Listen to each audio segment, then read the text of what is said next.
Today, retailers are doing that. The risk is that these systems can accidentally treat groups unfairly because what makes money can line up with income level, neighborhood, and other sensitive patterns. And this is where the ethical stuff comes in. So in other words, if you're looking at demographics, then you're going to be looking at race. You're going to be looking at income level. You're going to be looking at the neighborhood that they live in.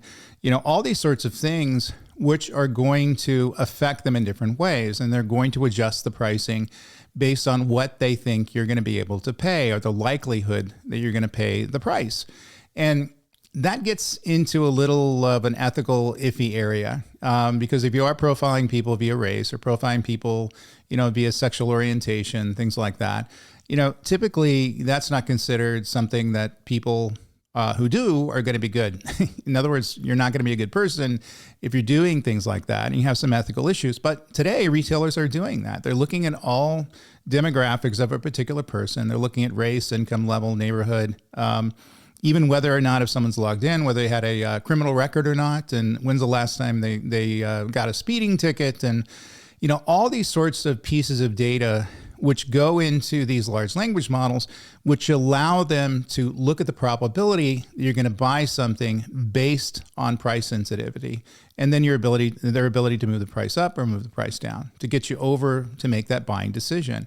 And that becomes a bit of an issue because if people are doing that, I wouldn't build a system that did that, by the way. I have, you know, AI ethics where you're allowed to do something that's going to bring more value back to the business, but you're not allowed to breach the, you know, privacy of somebody in some one way to weaponize, you know, retail against them. You're naive if you don't believe that. I understand that, but I think there should be some limits on what information we're allowed to gather and use and what information we shouldn't be gathering. And I think the privacy issues are going to be a huge violation of this, which AI is really kind of taking to the next level. Because if we just get bits of innocuous data about us, our personal information, we can make using AI systems fill in the rest of the blanks and get a pretty accurate look at who we are, what we do, you know, whether or not we've been involved in criminal activity before, whether we went to college or not, you know, all these sorts of things that really is nobody else's business. But the information is of value to the retailers who are able to use it in ways that allows them to make more money.